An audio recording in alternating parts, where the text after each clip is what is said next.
Bonjour, donc voici la deuxième partie de la foire aux questions pour le mois d'août, donc une foire aux questions qui s'est tenue sur mon groupe Facebook.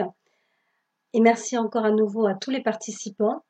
Donc je reprends la liste de vos petites questions pour y répondre plus en détail dans cette deuxième partie.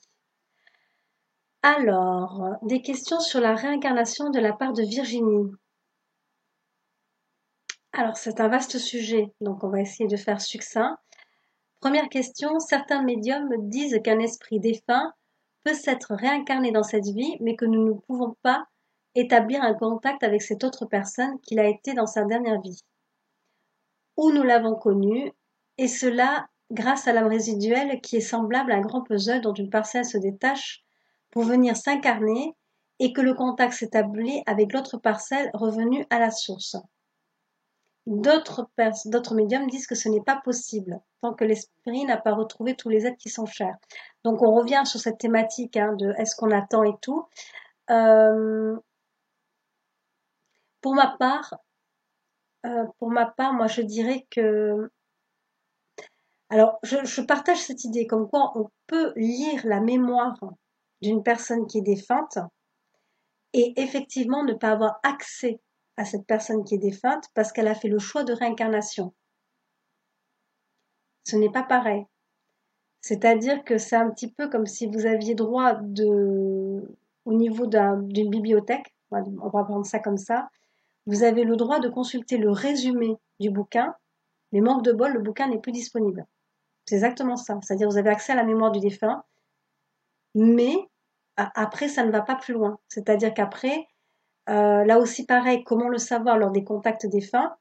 C'est-à-dire que du coup, il n'y a aucune interaction. C'est-à-dire qu'on vous présente des faits et en même temps, vous n'avez pas à joindre le défunt. Donc, soit parce qu'il est occupé sur d'autres plans, soit parce qu'il s'est réincarné, soit parce qu'il a été mis en isolement. Ça, c'est pour le cas des personnes un peu plus complexes. Donc voilà, il y a autant de cas de figure. Euh, mais c'est tout à fait possible, voilà, d'avoir un accès à une mémoire, mais pas à la personne en elle-même. Euh, donc ça, c'est vrai, puisque j'ai déjà eu plusieurs fois. Donc ça existe, c'est vrai. Donc, est-ce que c'est possible? Pour moi, oui, c'est possible puisque je l'ai constaté, donc je ne vais pas dire le contraire. Et l'esprit ne se réincarne pas tant qu'il n'a pas retrouvé tous les êtres chers, oui et non, pour les raisons que je viens d'expliquer pour vous-même et pour la précédente postante. Deuxième question. Selon vous, un esprit peut-il se réincarner dans cette vie? Un esprit peut-il se réincarner dans cette vie et retrouver une personne qui lui a été chère toujours en vie dans cette même période de vie pour finir un travail ensemble, comme les liens karmiques, guérir une blessure, et ainsi de suite.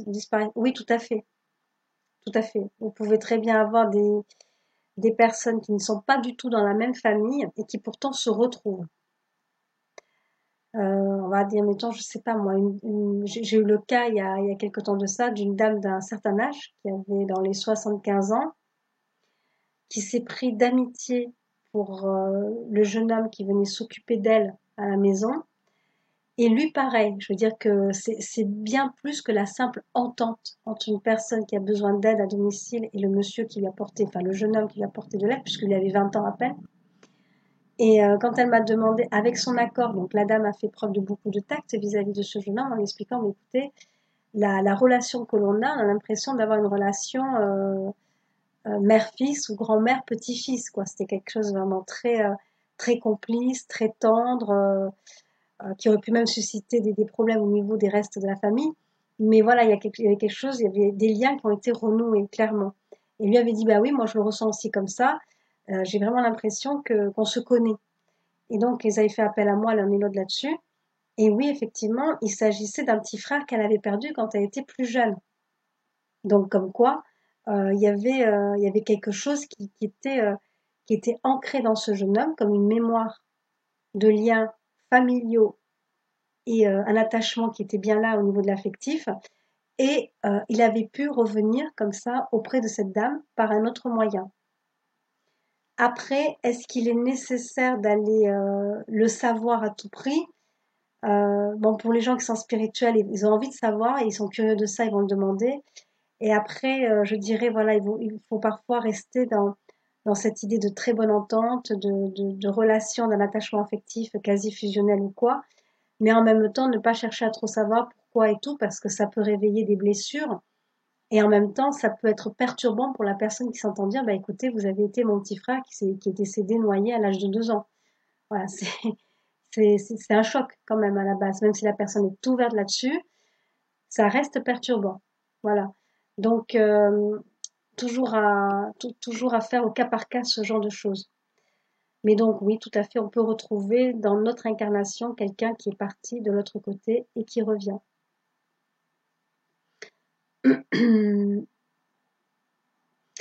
Alors, Carole, que pensez-vous, Inès, des travaux du docteur Charbonnier?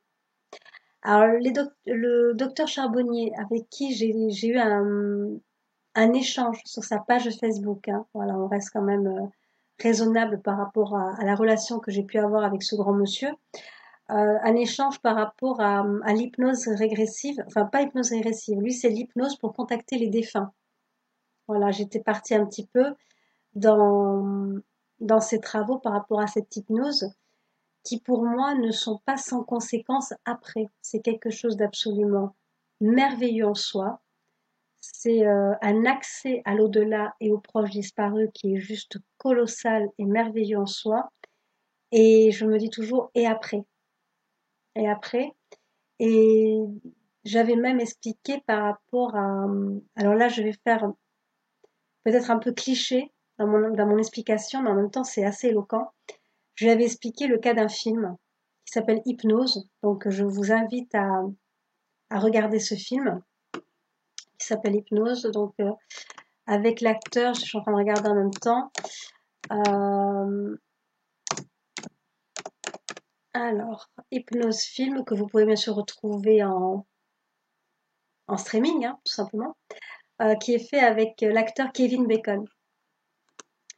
Et j'expliquais donc que c'était à la base l'histoire d'un monsieur qui ne croyait pas du tout en tout ça, pas à l'hypnose et tout, et qu'une fois passé sous hypnose, se voyait médium, devenait médium. Ça avait réveillé son aptitude endormie, enfouie. Le film est à voir parce qu'il est vraiment, enfin pour moi c'est aussi l'une des références au niveau de la médiumnité déclenchée, un peu les revers amers par rapport à ça. Et le film est très intelligent à ce sujet-là, donc je vous le recommande. Et j'expliquais justement au docteur Charbonnier, je lui disais voilà, donc c'est très bien par rapport à l'étude que vous faites, mais après, j'avais même dit, c'est même pas j'avais presque, je lui avais dit, qui c'est qui assure le SAV après? C'est ça le truc.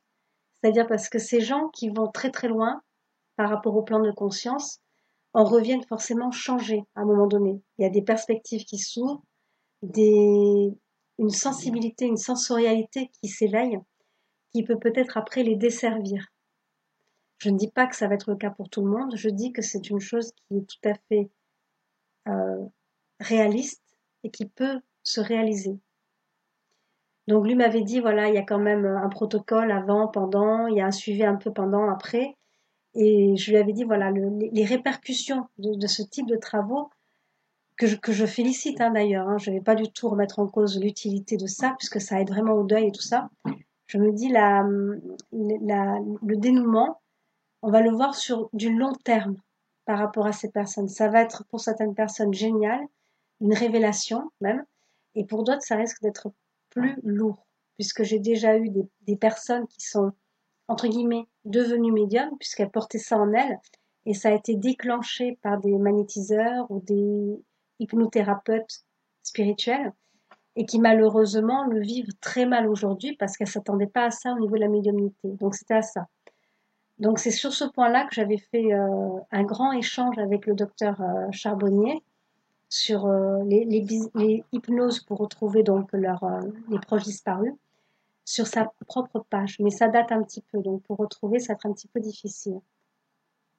Et sinon, en soi, bah, c'est un précurseur et un pionnier en la matière, pour qui j'ai le plus grand respect. Voilà, je suis toujours, je crie pas au loup, hein, c'est pas dans mon habitude, je dis juste, je pense que c'est un peu mon credo, chaque effet a ses conséquences. Donc moi, j'essaie toujours de voir sur le long terme. Je dis oui, ok, on en est là, mais après, qu'est-ce qu'il arrive après? Sur quoi ça va nous amener après? Est-ce que c'est nécessaire de faire ça? Est-ce que à quoi ça nous mène? Dans le sens pas péjoratif, mais dans le sens c'est justement vers quoi on va. Il y a, il y a toujours un revers à la médaille hein, avec le monde spirituel, le monde énergétique, l'au-delà. Moi, j'en parle en connaissance de cause parce que je suis née comme ça. Et je sais ô combien que tout n'est pas simple, c'est pas un long fleuve tranquille. Et c'est à ça que ma remarque servait lorsque j'étais intervenue sur sa page. Pour Sandrine, certaines personnes peuvent avoir une entité collée avec l'aide d'un médium sans défaire. Hein. Sans défaire. Alors, hop, attends. Certaines personnes peuvent avoir une entité collée et avec l'aide d'un médium sans défaire. Mais des guides ou des défunts peuvent-ils le faire aussi? Alors, à la base, ça aussi, je vous renvoie directement sur mon livre qui s'appelle La médiumnité et vous. Donc déjà, il y a un distinguo entre esprit et entité. Donc l'esprit, c'est forcément quelqu'un de décédé, c'est un défunt. Et l'entité, pour moi, c'est la pure énergie spirituelle qui n'a jamais connu l'incarnation terrestre. Je me répète, je me rabâche, mais c'est ça pour moi l'entité. L'entité, c'est l'état pur énergétique sur un plan spirituel. C'est quelque chose de parfait, de totalement accompli, que ce soit dans la bienveillance ou que ce soit dans la malveillance. Et l'entité euh, n'est faite que d'intention vis-à-vis d'une personne. Elle est absolument pas dans l'émotionnel, elle n'est pas du tout dans, dans la sensiblerie, j'allais dire. C'est quelque chose qui n'est pas du tout de l'ordre de l'émotionnel, qui n'a rien à voir avec l'humain. Et c'est pour ça aussi qu'on la reconnaît, parce qu'on est dans une neutralité absolue, mais qui peut servir la bienveillance comme la malveillance. C'est ça l'entité. Donc, quand une personne a une entité collée à elle, là, je me dis waouh. Et toujours pareil, après, le but du jeu, c'est de savoir pourquoi. Si c'est une entité pure, c'est-à-dire la pure énergie qui est collée à une personne, collée, c'est un grand terme, c'est-à-dire qu'elle est très proche, elle est vraiment à proximité. Une entité ne rentre jamais dans l'aura d'une personne. Ça aussi, c'est une légende urbaine. Il y a une distance, on va dire, de respect, même avec les plus malveillants.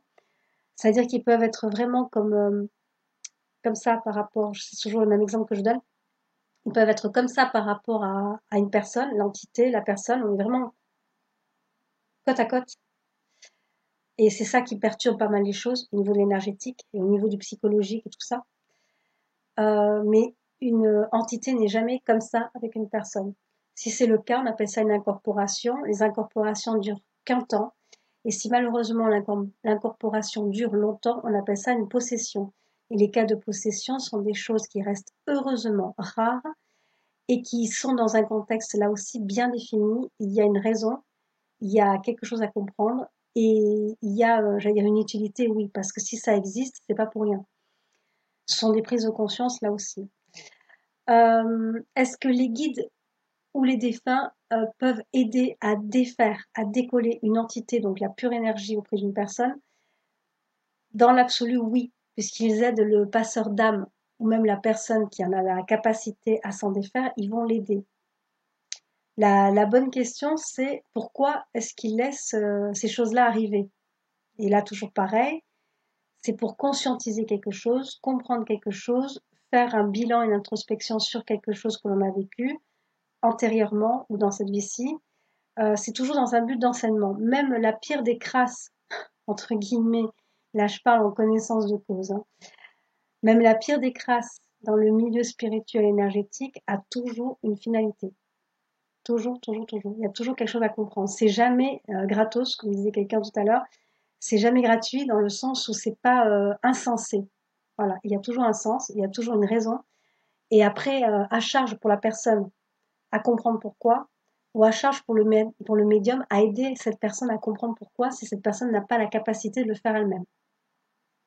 Donc oui, les guides et les défunts peuvent aider, peuvent limiter les dégâts, peuvent tenir à distance, mais au bout d'un moment, si l'entité doit être auprès de la personne et lui pourrir la vie ou lui porter du tort, c'est que j'allais dire, là aussi pareil, ça va faire hurler dans les chaumières, c'est que les guides Et les proches défunts de la personne ont permis ça parce qu'il y avait quelque chose à comprendre. C'est jamais anodin, c'est jamais fortuit, c'est jamais gratuit non plus. Donc c'est difficile à comprendre, à assimiler, mais malheureusement, il y a une raison à tout. Alors,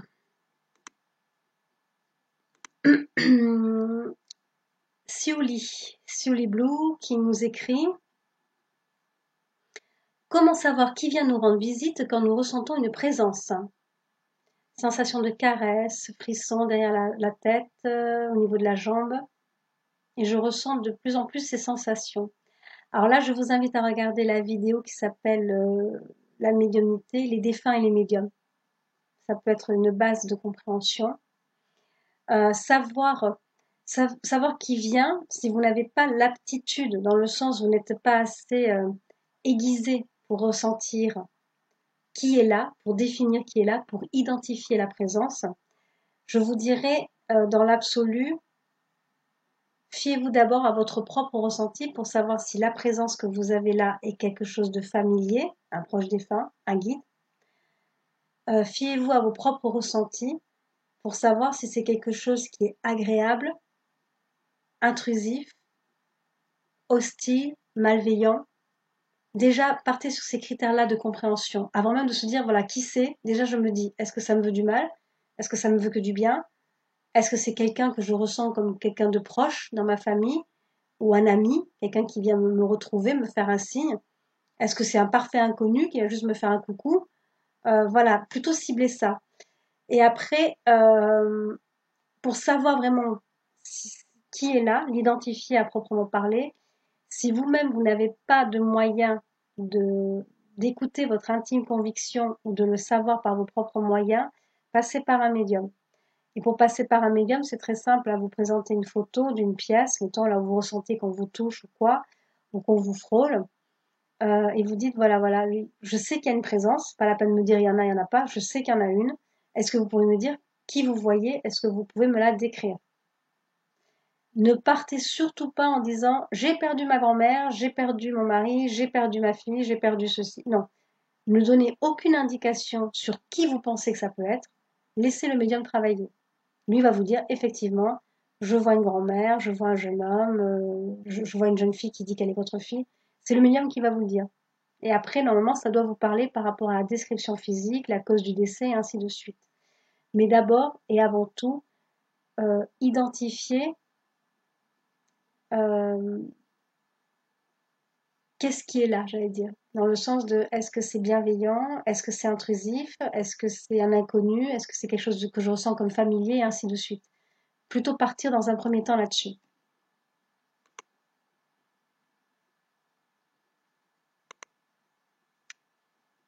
Alors ensuite,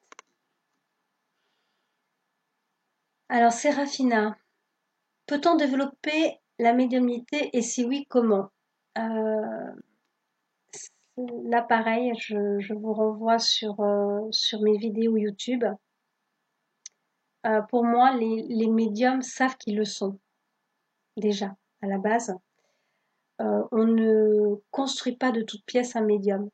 Ça, c'est quelque chose avec lequel je suis mal à l'aise, réfractaire. C'est-à-dire qu'on peut aider une personne à avoir plus d'intuition.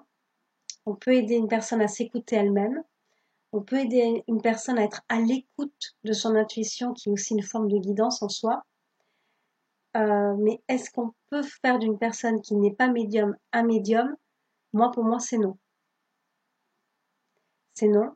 Parce que ça, j'appelle ça un petit peu du marketing, c'est-à-dire que malheureusement, cette promesse de faire des gens qui ne sont pas du tout médiums, qui n'ont aucun ressenti, qui n'ont aucune intuition, qui ne sont pas du tout au fait du monde de l'au-delà, de l'énergétique ou du spirituel, cette promesse de leur dire on va faire de vous, on va vous former pour devenir médium, pour moi, c'est le nouveau nom de on va vous apprendre à faire du spiritisme.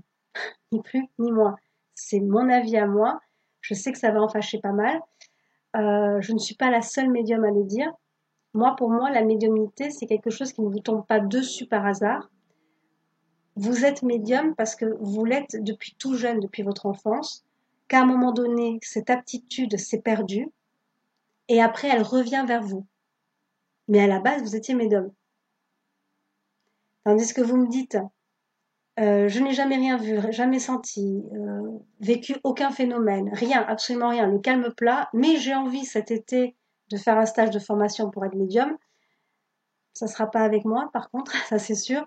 Et en même temps, je voudrais faites gaffe, parce que vous avez des gens qui peuvent éveiller une espèce de sensibilité, de sensorialité, d'extrasensorialité. Oui, ça existe, mais à charge pour vous, toujours pareil, de savoir la gérer, d'être capable de la gérer et de la vivre. Moi, j'ai eu le cas d'une dame, pour faire très bref, qui souhaitait absolument que je fasse d'elle une médium. J'ai refusé, alors qu'elle me payait grassement, hein. Elle m'avait dit, écoutez, je vous paie tant. Même mon mari m'a engueulé parce qu'il dit quoi, mais non, mais ça va pas, tu peux pas refuser une somme pareille, tu le fais. Je suis, bah non, je lui dis, je suis désolée, moi je vends pas du rêve, je ne mens pas aux gens. Et cette personne, je lui dis, écoutez, ça ne sera pas avec moi. Elle m'a dit, bon, ok, y a pas de souci. Donc elle a quitté le groupe. 3 mois plus tard, la dame revient me voir. Elle me dit, j'ai trouvé un médium qui m'a fait une formation d'un week-end, qui est magnétiseur, il m'a débloqué les chakras, patati patata, et maintenant je vois les défunts et tout. Alors je lui dis oui, d'accord. Dans l'absolu, je dis oui, c'est possible, je le sais, c'est possible. Il n'y a pas de souci là-dessus, puisqu'on peut bloquer les dents. Donc on peut les, les éveiller. Et je lui dis alors comment le vivez-vous et tout. Et elle m'a dit, est-ce que vous pouvez faire quelque chose pour m'enlever ce don? Je dis, ah, pour savoir ce que vous voulez. Vous êtes venu il y a 3 mois pour... Elle dit oui, mais en fait, mon but, et c'est pour ça que je vous dis, du coup, c'est la nouvelle appellation du spiritisme, entre guillemets, parce que le mot spiritisme fait peur, donc personne n'y va. Mais quand on vous dit on va faire de vous des médiums, tout le monde y va. Voilà, c'est une nuance qui a son poids quand même. Et en fait, elle disait, moi je voulais devenir médium pour pouvoir contacter mes proches disparus. J'ai fait alors, est-ce que vous êtes arrivé? Elle me fait non, pas du tout. Mais par contre, je vois, et c'est le terme qu'elle a employé, je vois des macabées dans mon salon. Et je ne veux pas les voir, je ne veux pas les entendre, ce n'est pas ça qui m'intéresse. Et là, je lui ai dit, bah, écoutez, bienvenue dans mon groupe, du coup, il va vous être utile. Et la première leçon à apprendre, c'est qu'en fait, vous n'avez pas de médiumnité à la carte. C'est-à-dire, vous ne pouvez pas dire, moi, je ne veux voir que ça, je ne veux attendre que ça, je ne veux travailler qu'avec ça. Vous prenez le tout et vous faites avec. C'est là. Le gros revers à la médiumnité, c'est qu'on ne peut pas être sélectif dans ce qu'on aimerait voir et pas voir. Malheureusement. Donc, à votre question, peut-on développer la médiumnité? On ne peut pas la créer de toutes pièces. Ça, je le déconseille fortement. Même si je sais qu'on peut triturer des énergies, pour y aller au burin, quoi. C'est ce que je dis, y aller au burin pour arriver à déclencher ça. Je sais que ça existe par le biais d'hypnose, par le biais du magnétisme. Oui, je suis entièrement d'accord avec ça. Mais si ce n'était pas inscrit au programme pour vous, je vous dis allez-y, mais en connaissance de cause, en vous disant que vous ne pourrez pas faire le tri sélectif par rapport à ce que par rapport à ce que vous allez vivre, ce que vous allez recevoir. Alors, c'est toujours cette idée de lisez bien les petits caractères en bas du contrat. Si on a déclenché une aptitude médiumnique chez vous, faut tout prendre. Voilà, on ne peut pas faire de tri sélectif. Et pour développer après, à proprement parler, le don de médiumnité qui serait déjà présent en vous, rien de tel que la pratique. Vous testez, pratiquez et ainsi de suite. Une question de Flo. Alors, une question de Flo.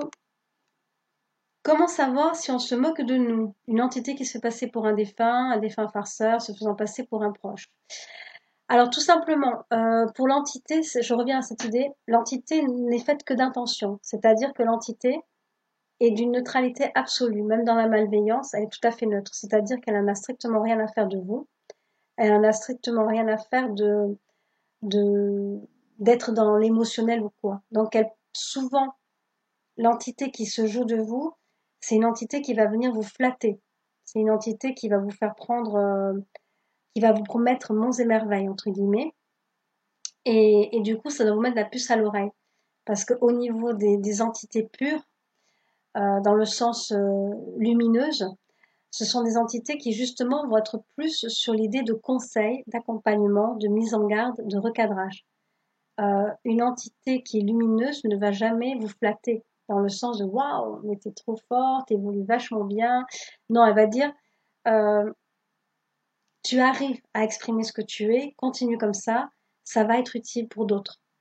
Voilà, elle n'est pas dans l'optique de, voilà, de vous brosser dans le sens du poil, certainement pas. Et donc après, voilà, on n'est pas dans l'émotionnel avec une entité. Donc ça aussi, ça peut être quelque chose qui vous dit, ah tiens, là, je suis pas avec un défunt. Même au niveau du ressenti, si vous avez la clairvoyance, même si la clairvoyance est télépathique, c'est-à-dire une visualisation de l'entité, l'entité a une apparence étrange. C'est un peu comme si c'était j'allais dire un costume d'être humain, et en même temps, il y a quelque chose qui est bizarre dans l'apparence. C'est une drôle d'ambiance qui est collée à l'entité. Et ça aussi, ça doit vous mettre la puce à l'oreille en disant, alors souvent enfin souvent, parfois, les entités peuvent prendre l'apparence d'enfant, tout simplement parce qu'un enfant, personne ne va se méfier d'un enfant, et tout le monde euh, prend, on va dire, par les sentiments un enfant. C'est-à-dire que quand vous voyez un enfant en souffrance, on a eu le cas il y a quelques mois de ça avec une dame sur le groupe, euh, qui a donné tout son amour à une petite fille en pensant que cette petite fille en avait besoin. Elle n'arrivait pas à la faire passer dans la lumière ni rien. Et elle se fatiguait et tout. Je suis passée chez elle et je lui ai décrit la petite fille qu'elle voyait. Je lui disais, mais voilà, elle ressemble à Nelly Olsen, ce qui n'est pas faux du tout parce qu'elle ressemblait vraiment. Et la dame me dit, oui, oui, mais vous la voyez alors chez lui. Oui. Elle me dit, qu'est-ce qu'on peut faire pour cette pauvre gamine? Et je lui dis, mais en fait, c'est pas du tout une enfant, c'est une entité qui a pris l'apparence d'une enfant. Donc c'est vraiment quelque chose qui est perturbant parce que du coup, en fait, l'entité restée, bien sûr, là, elle n'est pas partir dans d'autres plans puisque là, elle était nourrie. Elle avait un self-service énergétique et elle se nourrissait à volonté d'énergie des personnes vivant dans la maison et de cette dame en particulier. Donc du coup, ça mine aussi pas mal les ambiances et ça pollue les relations et tout. Donc voilà, donc ne pas hésiter à leur poser des questions. Ne pas hésiter à leur poser des questions. Et si vraiment en face, vous avez l'impression que vous avez quelque chose qui est très malin, dans le sens où ça se laisse pas démonter, entre guillemets, vous en appelez toujours à des forces supérieures, des forces divines, Dieu, carrément, hein. Autant aller taper à la porte du grand patron en disant, mais voilà, euh, au nom de Dieu, je te somme de, je te somme de me jurer, je te somme de m'affirmer que tu es un défunt. Et là, il se dégonfle. Il se dégonfle parce que ils sont bien en dessous des plans divins, même si ce sont des entités pures. Et comme ils dépendent de ce plan divin, puisqu'ils en sont issus, forcément, ils sont obligés de s'y plier. Donc du coup, là, ça tient pas la distance, ça ne tient plus la distance. L'entité dit, bon, ok, je m'en vais. Et bizarrement, elle s'éclipse à tous les coups. Donc voilà, c'est un moyen aussi pour voir si l'entité se fait passer pour un défunt. Un défunt farceur qui pourrait se faire passer pour un proche, hum, c'est plus rare. C'est plus rare. On aura bien plus souvent une entité qui peut se faire passer pour un défunt plutôt qu'un défunt farceur qui se ferait passer pour un proche. Le défunt farceur, lui, il va plus venir s'incruster dans la séance, parasiter la séance, empêcher la séance plutôt que de prendre la place de quelqu'un d'autre. Il est plus dans cette optique-là. Alors, pour Najat, ou Naya, excusez-moi si je prononce mal, je ne suis pas très douée. Euh, Question perso. Pourquoi en général personne n'arrive à me faire un ressenti ou une voyance? Alors pourquoi des fois les médiums ou les voyants bloquent avec certaines personnes et ne voient strictement rien? Il y a plusieurs explications. Soit ces explications, j'allais dire, les plus fréquemment données et qui sont des cas concrets. Si on les donne, c'est que ça a une réalité dans la pratique. Donc euh, soit ce n'est pas le moment pour vous de recevoir la voyance, soit c'est parce que vous devez faire un travail sur vous-même, c'est-à-dire que l'effort vous incombe à vous, qu'on a essayé par d'autres moyens, avant même la voyance ou la guidance, de vous aiguiller et que vous êtes resté entêté sur vos positions par rapport à votre voix. Donc, forcément, si vous restez entêté dans votre position par rapport à vos idées, par rapport à votre voie à suivre, si la voyance, la guidance vient contredire, contrarier ce que vous avez projeté, limite, c'est pas la peine de vous en faire part, puisque de l'autre côté, ils savent que vous allez dire non, ça, c'est pas pour moi. Donc, c'est pas la peine d'y aller. Et après, vous avez aussi, bon,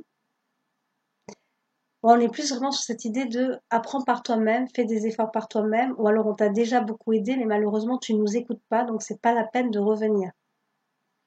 Et enfin, la dernière explication, ça va être vos propres protections. C'est-à-dire que si vous avez une force de caractère qui est très importante, des énergies qui s'imposent aux autres, vous avez mis en place un bouclier au niveau de votre aura, au niveau de votre psychisme, au niveau de vos énergies qui font barrage au médium en face. Donc le médium, s'il est un peu élevé, dans le sens, quand je dis élevé, ça ne veut pas dire qu'il est méga doué. C'est juste qu'il a beaucoup plus d'expérience ou qu'il est plus ancien au niveau de la mémoire d'âme. Il peut arriver à contourner ce bouclier, il peut arriver à le traverser, mais le problème auquel vous, en tant que consultant, vous allez être confronté, c'est que ça vient, comment dire, ça vient déranger vos propres énergies. C'est-à-dire que du coup, vous avez un rempart et nous, on arrive un petit peu avec un bélier pour essayer de faire du forcing, pour essayer de vous lire. Donc, ce n'est pas bien pour vous. Ça peut vous mettre à mal sur un plan énergétique et sur un plan même physique. C'est-à-dire que vous pourrez ressentir des courbatures, être fatigué, être vidé, comme si vous aviez mené un combat, comme si vous aviez laissé bien votre rempart, vous avez défendu vos positions et manque de bol, en face, il y a quelqu'un qui essaie d'entrer. Donc, ça peut être néfaste pour vous dans ce sens-là. Et pour le médium aussi, ça va être super fatigant. Donc, du coup, le médium n'a même pas envie d'essayer puisqu'il voit qu'il a un blindage en face, donc il n'a pas envie d'essayer de le traverser. Donc, ce sont des raisons pour lesquelles certaines personnes se voient justement déçues parce qu'on n'arrive pas à les lire, on n'arrive pas à faire de ressenti ou de voyance. Mais le plus souvent, majoritairement, c'est parce qu'il y a beaucoup de choses que vous devez faire par vous-même et que vous n'avez pas envie de fournir l'effort. Enfin, il y a quelque chose qui, voilà, vous vous dirigez. Alors, ne le prenez pas mal pour vous particulièrement, mais ça concerne d'autres personnes avec qui moi j'ai eu l'occasion de travailler. Ce sont des personnes qui vont plus se diriger sur la voie de facilité. Le voyant va m'aider, le médium va m'aider, alors qu'au final, c'est à elle à s'aider elle-même.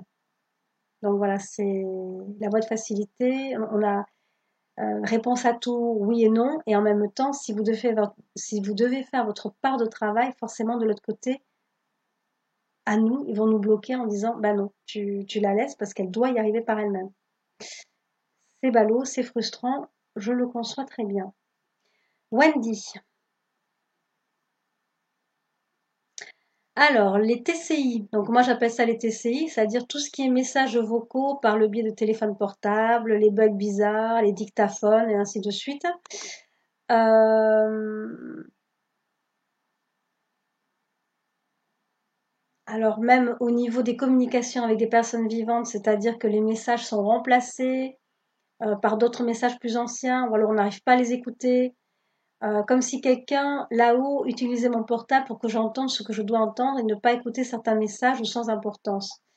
Alors la TCI est un phénomène qui existe beaucoup. Moi j'en parle dans mon livre parce que j'ai vécu des années de TCI, c'est-à-dire que je n'ai pas fait à titre personnel de la TCI, c'est ce qu'on appelle la transcommunication instrumentale. C'est quelque chose qui s'est imposé à moi par le biais de mon téléphone fixe, par le biais de mon téléphone portable, et je n'avais pas d'autre choix que d'écouter, même par le téléviseur. Donc je n'avais pas d'autre choix que de prendre acte de ces phénomènes qui se sont imposés à moi, qu'on appelle la TCI, et qui sont des messages à part entière que vous adresse l'au-delà. Donc, alors il y a deux façons, il y a deux lectures à comprendre là-dessus. Euh, Quand vous vous demandez est-ce que c'est parce que je ne dois pas entendre ou pas écouter des messages négatifs ou alors parce que les messages qu'on m'envoie ce sont des messages sans importance de la part des gens, des personnes bien vivantes, je vous dirais peut-être que oui, peut-être que non. Mais aussi, là je pense que c'est plus probable, c'est peut-être aussi parce que vous avez un travail à faire avec un défunt ou des défunts, ça dépend au niveau de votre médiumnité ou quoi, et que vous-même, vous ne prêtez pas attention à ce monde-là. Ou alors vous avez mis une parenthèse, ou alors vous vous en êtes désintéressé. Enfin, quelque chose qui serait venu justement contrarier ce lien que vous aviez. Et du coup, eux, ils passent devant en disant, eh oh, et nous? Nous aussi, on a besoin que tu nous écoutes. Alors du coup, on met un petit peu les bâtons dans les roues par rapport à ton téléphone portable, parce qu'on a besoin de te dire, on est là, écoute-nous, on a, nous, des choses à te dire aussi. Donc voilà, si vous avez pris de la distance avec cet univers-là, ou s'il y a eu un blocage pour une raison ou pour une autre, ou s'il y a quelque chose qui restait en suspens, eux peuvent très bien intervenir en disant, voilà, on est là. Et manque de bol, ça se répercute sur les propres messages que vous avez reçus et ainsi de suite. Donc du coup, vous avez ces deux lectures. Soit effectivement, il y avait quelque chose de négatif ou de sans importance avec les messages que vous avez reçus, et il n'était pas bon que vous les receviez ou pas important que vous les receviez, ou alors, ça c'est mon ressenti, mais après je peux me tromper, ou alors c'est eux qui s'imposent par tous les moyens en disant mais on est là, quand est-ce que tu nous écoutes, nous? Voilà, donc oui, les défunts se manifestent par le biais du téléphone fixe, téléphone portable et ainsi de suite. Ça, c'est quelque chose qui est assez troublant et qui se répète assez souvent. Alors, pour Stéphane, moi j'ai une question à propos des âmes jumelles. Si un médium ressent un éveil spirituel à un moment donné dans sa vie, est-ce que son âme jumelle peut également, dans la même période, avoir des signes de médiumnité? Et comment savoir aussi si la personne est son âme jumelle, soit par l'énergétique, soit par d'autres moyens. Alors, l'éveil spirituel est très personnel. C'est une histoire d'âme, c'est une histoire d'incarnation. Donc, vous pouvez être en lien avec une âme jumelle. Le lien avec l'âme jumelle, c'est une complémentarité bien plus qu'une fusion, mais c'est une complémentarité qui est absolue. C'est-à-dire que votre parcours de vie avec cette personne ou les centres d'intérêt avec cette personne s'imbriquent l'un dans l'autre avec beaucoup d'intensité. Et quoi que vous fassiez, vous ne pouvez pas être dissocié de l'autre personne. Mais en même temps, l'éveil spirituel est quelque chose de personnel, c'est-à-dire que vous n'êtes pas deux parallèles qui se suivent de manière rigoureuse et parfaitement alignés l'une à l'autre. Donc, au niveau de votre éveil peut être un peu plus haut ou un peu plus bas que celui de votre âme jumelle, et en même temps, ce n'est pas anodin parce que vous contribuez à la progression aussi de cette personne en face de vous. Donc, elle apprend de vous et vous apprenez d'elle, et en même temps, vous vous suivez l'un à côté de l'autre, ou même vous pouvez vivre ensemble aussi, c'est pas impossible, ou être tombé dans la même famille, ou alors c'est juste un grand ami, une grande amie, ainsi de suite. Voilà, il y a plusieurs cas de figure avec les âmes jumelles, et en même temps, vous êtes indissociables l'un de l'autre, tout simplement parce que l'âme jumelle en soi, c'est la même âme, donc c'est la même création, j'allais dire, qui a été scindée en deux personnes différentes. Et pour moi, à titre personnel, les âmes jumelles que j'ai pu rencontrer se retrouvent chez des vrais jumeaux ou des vraies jumelles.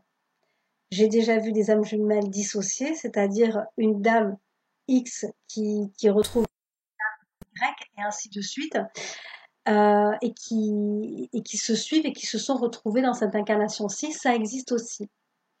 Mais à la base, voilà, moi pour moi, c'est souvent dans la même fratrie. Et nécessairement, l'un accompagne l'autre, c'est-à-dire qu'il y a un apport formateur de l'un vers l'autre. C'est pour ça qu'il y a toujours l'impression de marcher ensemble, qu'on ne peut pas être dissocié, qu'on ne veut pas laisser non plus l'autre en retrait ou à la traîne, et en même temps, on est là pour lui. Ça je l'ai, ça je l'ai vu même lors de mes conférences et tout, avec un couple d'amis qui sont aussi voilà, très intimement liés et qui se suivent et qui s'aident mutuellement. On est plus sur ce registre d'idées. Est-ce qu'on peut les reconnaître par le point de vue énergétique? Alors là, suivant vos propres attitudes, vous êtes à même de vous reconnaître vous-même, j'allais dire. Donc il y a une similitude énergétique qui est assez troublante. On est sur la même longueur d'onde, dans le sens strict du terme. Et par d'autres moyens, oui, bien entendu, c'est-à-dire par le biais d'un médium qui est capable de reconnaître ces âmes jumelles. Et en général, donc, si vous avez d'autres moyens, ça va être même les vies antérieures, puisque les âmes jumelles ont pour vocation de se suivre, pour beaucoup, de se suivre et de se retrouver d'une vie sur l'autre, toujours dans cette idée d'accompagnement, de progression et d'apport mutuel. C'est un petit peu un système des vases communicants.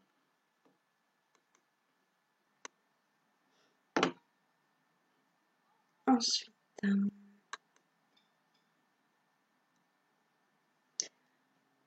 alors,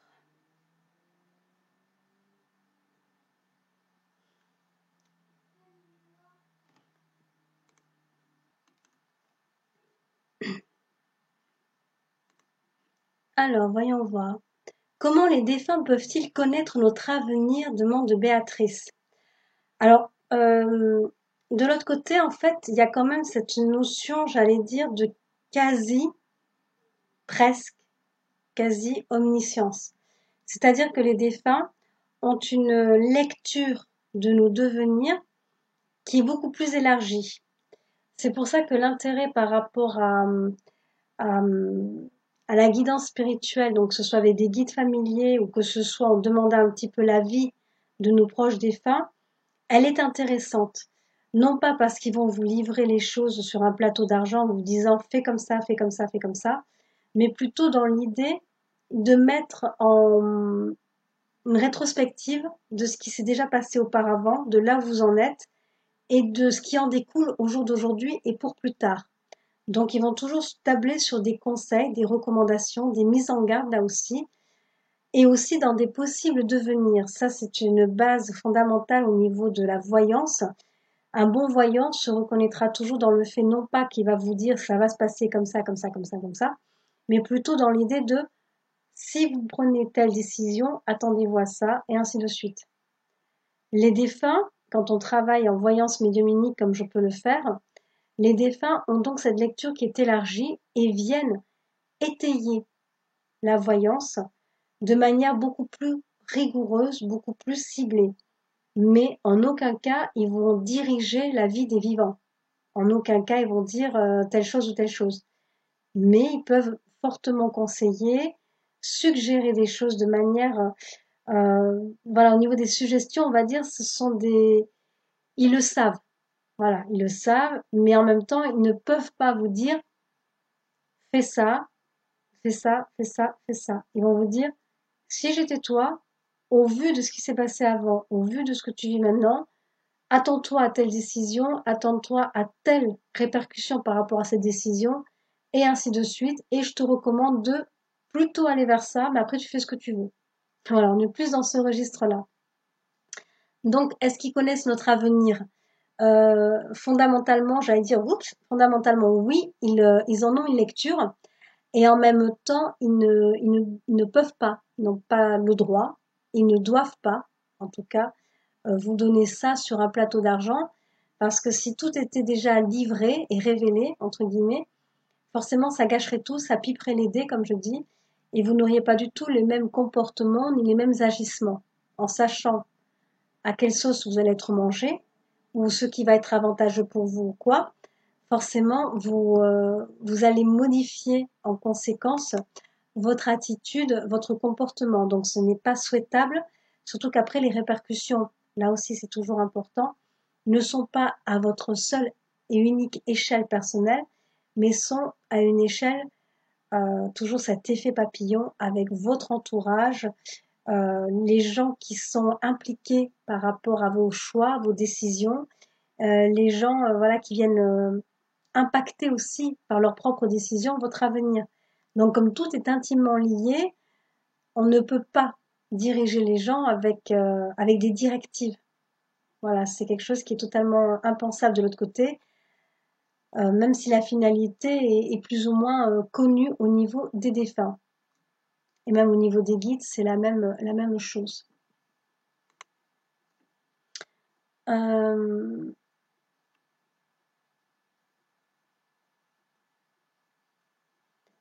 alors, Stéphanie, merci pour le poste. Comment savoir si nous avons des entités chez nous? Alors pareil, de nouveau, entité, être spirituel pur qui n'a jamais connu l'incarnation terrestre.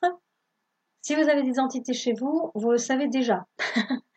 Parce que c'est quelque chose qui est tellement pesant, lourd, anormal, que forcément ça vous met la puce à l'oreille parce que ça peut être quelque chose de lourd, voilà, de problématique et ainsi de suite, et en tout cas de très énergivore.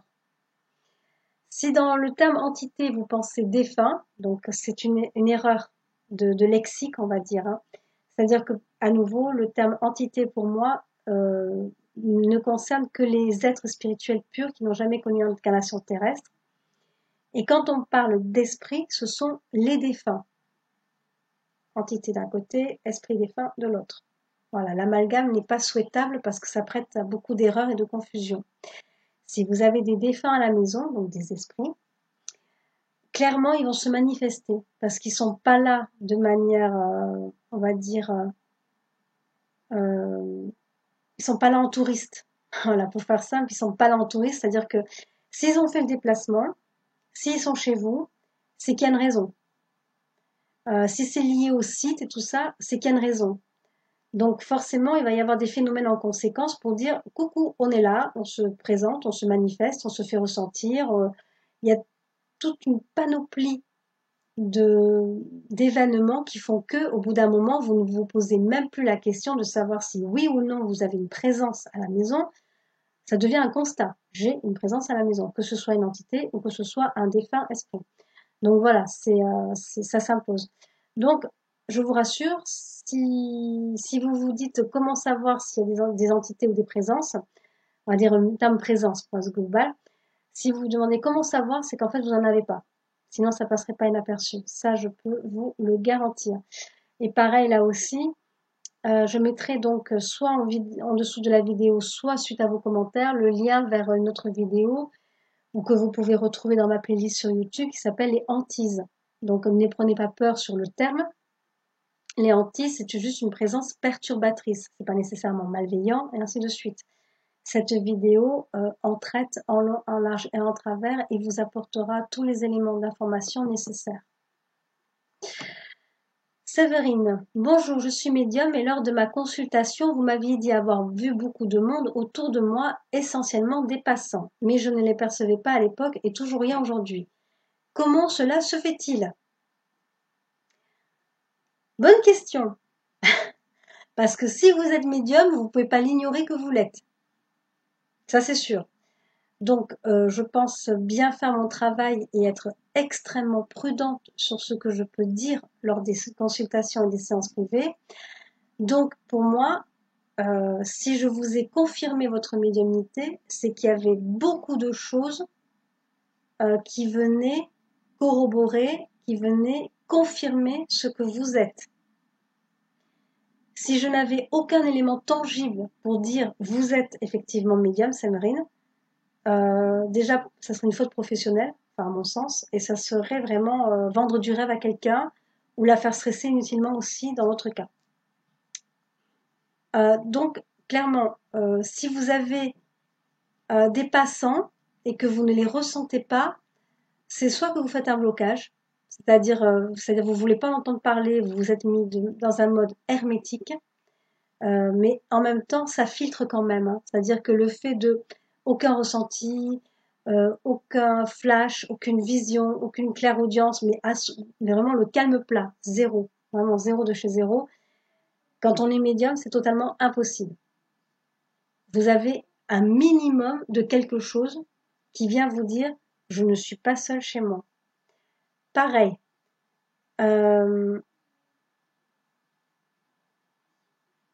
Les passants, ce sont des esprits qui passent.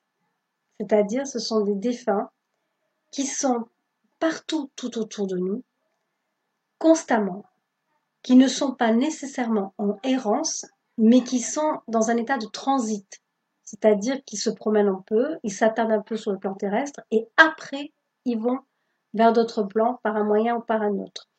Donc là, je vous demanderai de vous référer par rapport à la séance que l'on a eue pour voir s'il y avait une explication liée au site où vous vivez, une explication géobiologique ou effectivement une médiumnité que vous êtes en train de refouler ou que vous vivez, on va dire, de manière en pointillé. C'est-à-dire que par moments, vous vous intéressez et vous y êtes, et par d'autres moments, vous vous coupez totalement de ça. Auquel cas, si vous vous coupez, forcément, vous vous rendez hermétique à nouveau.